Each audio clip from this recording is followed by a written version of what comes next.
Saya hanya ingin melihat bahwa sekarang ini Indonesia hanya dikuasai oleh 21 orang. Catatan saya itu adalah 10 ketua umum partai, 9 orang oligarki, 1 ketua MK, dan 1 presiden. Hanya 21 orang itu saja yang berkuasa, al-mukarramun semuanya. Nah, tetapi kita seakan-akan kok tidak berdaya. Oleh karena itu apa yang disampaikan oleh Habibana ini Masya Allah, tabarakallah, ini saya pikir luar biasa.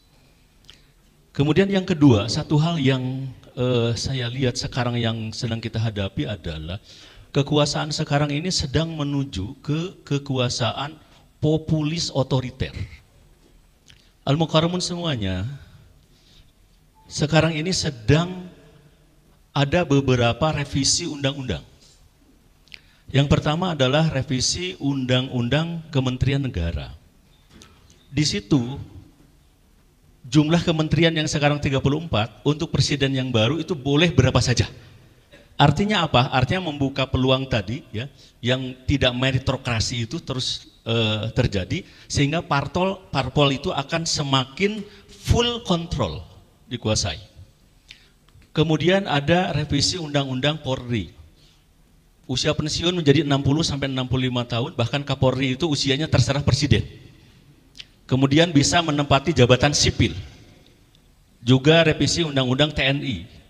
Ya, bisa menempati jabatan sipil. Jadi kalau dulu ada duifungsi ABRI, nanti akan ada duifungsi TNI atau mungkin multifungsi. Pada sisi lain ada RUU sekarang penyiaran. Jadi yang namanya laporan investigasi itu nanti tidak boleh lagi. Jadi kalau ada orang yang ngotak-ngatik misalnya langsung investigasi IKN lalu dibongkar-bongkar, itu kena undang-undang ini kalau disahkan.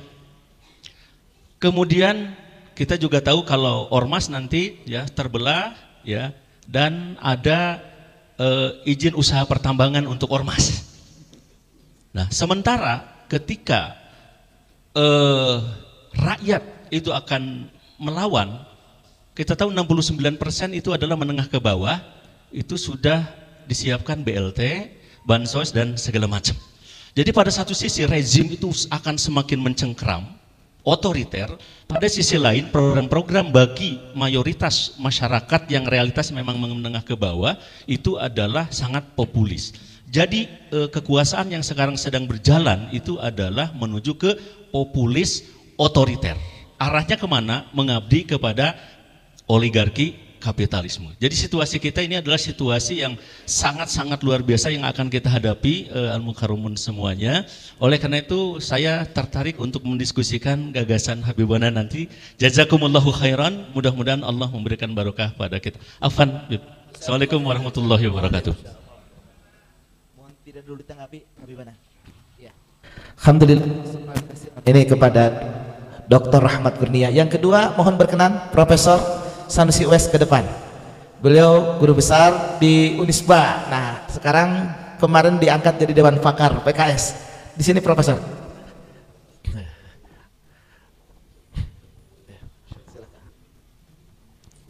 Bismillahirrahmanirrahim. Assalamualaikum warahmatullahi wabarakatuh. Alhamdulillahirabbil alamin. Bib, dulu tahun 2017 kita pernah bertemu di Madinah. Ya. Dan kebetulan waktu itu dengan beberapa kawan dari Jenderal. Sekarang ada Pak Dedi S. Budiman. Kalau bisa nanti diberi kesempatan. Ya nanti insyaallah. Apa yang menjadi gagasan Habib ini menurut saya cocok banget dengan Pancasila. Pancasila itu yang keempatnya itu kerakyatan yang dipimpin oleh hikmah kebijaksanaan dalam permusyawaratan dan perwakilan. Cuma permusyawaratan perwakilan itu kan diterjemahkannya yang tadi langsung melalui partai yang sekarang ada. Kemudian yang jadi gagasan Habib itu langsung perwakilan permusyawaratan perwakilannya itu dipilih langsung oleh rakyat, si anggota-anggota DPR itu. Jadi saya melihat bahwa gagasan Habib ini masih dalam koridor Pancasila yang kita untuk bangsa Indonesia sebut saja semacam kesepakatan bersama yang selama ini memang pantas diikuti. Lebih dekat. Itu yang pertama. Yang keduanya, yang terkait dengan gagasan ke non partai itu, Sebetulnya perlu dikoreksi juga apakah non-ormas atau non-apa gitu istilahnya. Sebab kementerian itu bukan saja dikuasai oleh partai dari menteri sampai tukang sasapu, tapi ormas dari menteri sampai tukang sasapu. Jadi ini masalah juga tuh. Sampai ormas lebih jangkut, lebih lanjut, pikiran apa yang pantas kita kembangkan tentang itu. Yang ketiganya, ini pertanyaan, tolong dijawab kalau bisa. Ini kan katanya Indonesia itu baldatun thayyibatun wa rabbun ghafur yang kita ingin wujudkan. Sekarang ini Indonesia bukan baldah yang thayyibah dan bukan rabbun ghafur. Gambaran real ya. Mengapa tidak baldah thayyibah? Sebab memang realitas kemaksiatan di mana-mana.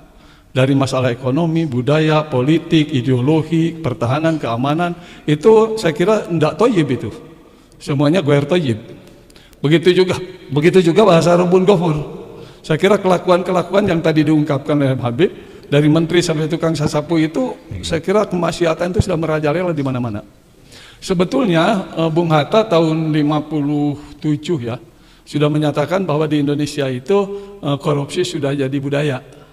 Dan sekarang barangkali sudah bukan jadi budaya lagi, tapi jadi mendarah daging di setiap eselon apapun yang ada di Indonesia. Kira-kira gagasan apa yang bisa kita kembangkan terkait dengan itu? Orang boleh mengeluh sih sekarang bahwa apa sih yang dimiliki oleh umat Islam? Sepertinya umat Islam itu tentara tidak punya, duit tidak punya, senjata tidak punya, ekonomi juga repot dan macam-macam. Tapi kalau berbicara masalah kelemahan, apa sih kekuatan umat kita pada tahun 45 dibandingkan penjajah? Apa sih kekuatan umat ini pada tahun 65-66 dibandingkan dengan Pak Bung Karno yang segalanya di tangannya sendiri? Apa sih kekuatan kita itu pada saat tahun 98 ya? Pak Harto dengan segala macam kekuatannya itu ada di sini. Dan apa pula sih kekuatan kita dibanding dengan Pak Jokowi yang semuanya ada di tangan beliau? Tapi entoh perubahan bisa terjadi. Tahun 65-66 perubahan terjadi, 98 perubahan terjadi.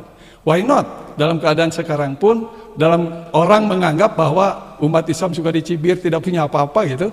Semuanya juga tidak punya apa-apa. Tahun 45, tahun 28, tahun 08 dan seterusnya itu. Tapi entoh perubahan bisa juga dilakukan. Saya berharap barangkali Habib bisa memberikan saran atau gagasan yang terbaik. Kira-kira apa ya yang bisa kita lakukan untuk mengadakan perubahan ini dalam keadaan orang-orang sudah suasananya baldah tidak thayyibah, kemudian ampunan Allah juga sepertinya akan susah didapat, tapi saya kira perubahan harus terjadi. Sebab kalau kita mengandalkan kepada keluhan, kelemahan-kelemahan saja, saya kira perubahan tidak akan terjadi. Semuanya harus berubah, harus terjadi perubahan itu dalam keadaan apapun. Kalau dalam bahasa di PKS itu, ya kalau tidak bisa apa-apa, nekat sajalah gitu. Semuanya juga modalnya nekat. Sedikit koreksi bahwa saya bukan dewan pakar, tapi dewan penasihat saja. Terima kasih. Assalamualaikum. Waalaikumsalam warahmatullahi wabarakatuh. Mohon maaf, koreksi bukan sebagai dewan pakar, tapi dewan penasihat di PKS.